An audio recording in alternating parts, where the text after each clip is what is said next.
On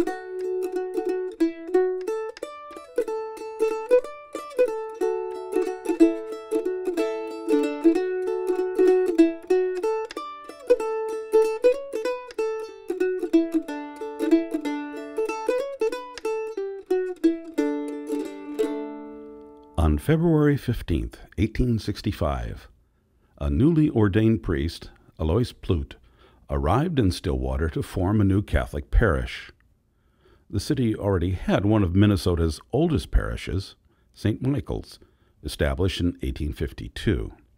Many of its communicants were Irish laborers who had come to the St. Croix Valley from New Brunswick, Canada, to work in the lumber business. But the growing community of German and Swiss immigrants hoped to have their own parish, with a priest who could administer the sacraments and preach to them in their own language.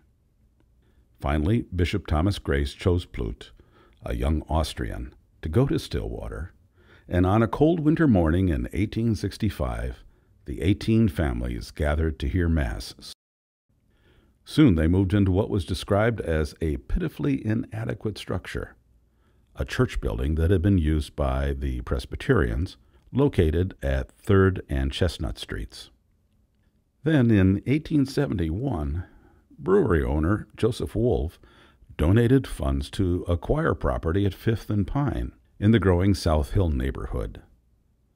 Soon after, a school opened on this site, offering, as a newspaper said, all branches of education in various languages without any political or religious bias. A new church building would follow once the parish could raise the money. Of course, a local newspaper said that this congregation was known for its pay-as-you-go reputation. To raise the money, the German Catholics engaged in a friendly rivalry with the larger St. Michael's. In the summer of 1883, when both parishes announced that they would hold fundraising events, the Germans quickly booked the city's music hall for a full month. Undaunted, St. Michael's parishioners scheduled their fair to compete directly with St. Mary's. In the end, both did well. And soon after, the German Catholics hired prominent St. Paul architect George Bergmann to complete the plans for a new church. Born in Germany, Bergmann gained a reputation among Minnesota's Catholics for his beautiful churches. His best-known work, St. Boniface in Melrose, Minnesota, was also built for a German parish. It is listed in the National Register of Historic Places. For St. Mary's, Bergmann employed hints of the Romanesque style, with the round arch windows. Work on the church began that fall, and the next summer Bishop John Ireland came to Stillwater to formally dedicate the new and splendid edifice, as a local newspaper described it. The church is one of the handsomest in point of beauty and altar decoration to be found in this state. Joseph Wolfe and Anton Krentz donated the St. Joseph's altar. A few years later, in 1888, the parish added a rectory, described as a handsome brick-veneered building which, when completed, will add greatly to the beauty of the entire property. They also built a winter chapel to be used in the coldest months, so that the frugal Germans would not have to heat the main sanctuary.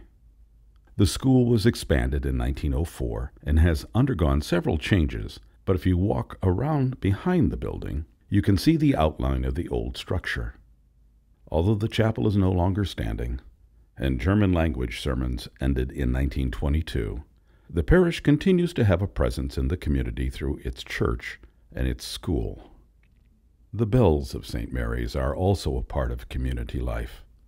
When the church was first built, the steeple had 3 bells installed, inscribed with the names of the parish's patron saints, Saints Mary, Joseph, and Benedict. The clock tower came later, added in 1906.